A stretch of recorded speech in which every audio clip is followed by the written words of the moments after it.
Babad Giyanti karya Raden Ngabei Yasadipura 1. Episode ke-100. Kabanaran dikepung pasukan Surakarta dari berbagai penjuru. Di Boyolali, pasukan gubernur mulai bergerak ke selatan. Barisan Kedu juga sudah bersepakat untuk kembali masuk ke Mataram. Adipati Jayaningrat Pekalongan dan Mayor Kop sudah sepakat mereka segera berangkat. Sebagai panglima perang, Bupati Kendal Tumenggung Singowijoyo dan Adipati Jayaningrat yang keduanya sama-sama pemberani. Sampai di Trayem, pasukan terus bergerak ke selatan, tak menoleh meski dari kanan kiri dipancing pasukan Mataram. Mereka terus melaju sampai Jamus dan masuk ke tanah Mataram. Sementara pasukan Mataram yang kemarin memilih menghindari pasukan Adipati Jayaningrat masih berada di Kulon Progo. Pasukan pimpinan Adipati Suryonagoro, Pangeran Adiwijoyo, dan Raden Mangkuprojo berkumpul di Kulon Progo. Dengan demikian wilayah barat terbagi dua. Kulon Progo dikuasai pasukan Mataram dan sebelah timur Kali Progo dikuasai Kumpeni dan Surakarta. Pasukan Tutnemunde terus bergerak sampai di barat Tangkisan. Pasukan Tutnemunde setiap hari terlibat perang sporadis. Mulai berperang pukul 7, selesai pukul 6 sore. Pasukan terus bergerak.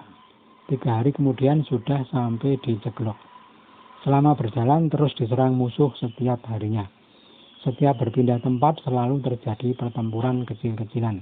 Hingga akhirnya sampai juga di Kemalon. Barisan Kumpeni berhenti di Kemalon dan bermarkas.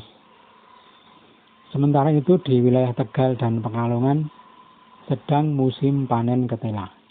Para prajurit gembira karena bisa menjarah tanaman untuk makan. Mula-mula orang Jawa dan Bugis Bali yang memulai menggali ketela. Lama-lama serdadu Belanda pun ikut-ikutan berebut tangan. Selama perang ada 2 serdadu Belanda yang melarikan kudanya sambil berteriak-teriak akan menyerah. Sudah diterima dan diantarkan ke Kabanaran. Lalu diperbantukan kesatuan prajurit Senapan. Namanya sudah diganti Imojoyo. Sudah diberi kedudukan dan tanah garapan 25 cacah. Di Mataram, seorang mantri datang dari barat daya melaporkan bahwa musuh sudah datang dan masuk bumi Mataram. Pasukan dari Kedu yang dipimpin oleh Adipati Jayaningrat Pekalongan dan Tumenggung Singowijoyo Kendal. Di belakangnya masih ada pasukan Kumpeni yang tertinggal. Sunan Kabanaran memberitahu sang putra bahwa baris Kedu pimpinan Jayaningrat sudah masuk ke bumi Mataram. Mereka berbaris di Watu Kurung. Si Sumpomo alias Jayaningrat sangat berani dan uraan. Pangeran Mangkunagara heran ketika mendengar Supomo sudah mencapai Mataram. Prajurit dalam pengawal raja segera dikembalikan ke Banaran untuk menjaga sang raja. Segenap prajurit Keparak dan Suronoto dan Adipati Jayaningrat Mataram segera kembali ke Kabanaran.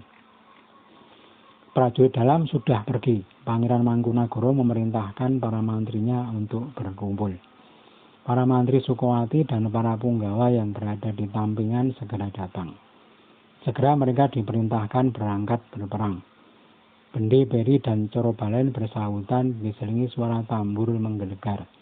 Bergolong-golong dan berkelompok mereka berjalan. Di utara, selatan, dan timur benderanya ratusan. Kumpeni heran melihat musuh berbaris dengan pasukan besar. Lalu dilihat perbandingannya tidak sampai 1/8, mungkin 1:100 dengan pasukan Kumpeni. Kumpeni bersiap, musuh bersorak dan menyerang. Bunyi tembakan bergemuruh di tingkah suara tik-tak. Pasukan musuh bergulung seperti awan panas merapi. Perang dahsyat berkecamuk. Kalau ada yang lowong di utara, yang timur segera menerjang. Di timur ditembak meriam menyingkir, yang dari selatan gantian menerjang. Yang selatan terbelah oleh tiktak, yang utara membantu ke selatan. Begitulah perang berlangsung terus berkecamuk tanpa henti. Sunan Kabanaran di Watugondang melihat jalannya perang dengan menyamar. Para bupati mendengar bahwa sang raja datang, lalu mengamuk. Walau demikian masih bisa ditahan oleh hujan peluru kompeni. Berkali-kali pecah pertempuran, para prajurit hanya sempat beristirahat ketika malam tiba. Waktu tengah hari perang berhenti untuk makan siang. Setelahnya pertempuran kembali pecah. Kala itu kedua pasukan masih berhadap-hadapan.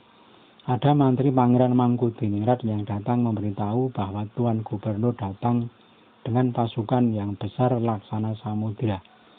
Heboh pasukan Kabanaran yang mengepung pasukan kompeni. Mas Ronggo Wirosantiko yang ditunjuk beserta bawahannya untuk mencegat pasukan gubernur. Pangeran Mangkunagara berkata, "Paman Ronggo, sebaiknya Anda yang memimpin." Mas Ronggo berkata, "Siap Paduka, saya keluar untuk berperang atau hanya untuk melacak?" Pangeran Mangkunagara berkata pelan, "Paman, sebaiknya Anda bawa para bupati Sukowati, dan saya berikan 1 temenggung Mataram si Joyonagoro serta para mantrinya. Semua mantri depan Anda bawa semua. Kalau bisa diganggu saja, tetapi tetaplah waspada. Karena katanya ada banyak orang dan dipimpin gubernur sendiri. Dari pasukannya terdiri dari bermacam-macam kesatuan." Mas Ronggo membunyikan tanda perang. Tambur beri bersahutan. Pasukan berangkat ke utara membawa 5 bupati dengan 25 bendera. Pasukan berkuda ada 1000 prajurit. Mas Ronggo sudah menyiapkan gelar perang, memilih para tumenggung dengan masing-masing membawai 50 prajurit. Sementara itu di Kemalon, pasukan kompeni sudah menerima surat dari gubernur. Obruk Totlemunde memberi perintah menjemput gubernur di Kembang. Bupati yang ditunjuk adalah Surojenggolo. Kirojoniti menyertakan Ngabei Suromenggolo, adik Surojenggolo, sebagai pendamping. Dengan membawa 40 prajurit berkuda, 50 serdadu usar, dan 50 dragonder, mereka berangkat. Pukul 2 berangkat sampai di Kembang, masih pukul 4:30. Mereka lalu berhenti di luar pondok sampai kemudian dipanggil tumenggung dan kapten. Ditanya oleh gubernur tentang jalannya perang di Mataram. Keesokan harinya pasukan gubernur berangkat dari Kembang.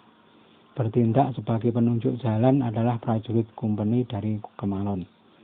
Di belakangnya tampak pasukan Tuan Gubernur yang bergerak seperti gelombang samudra.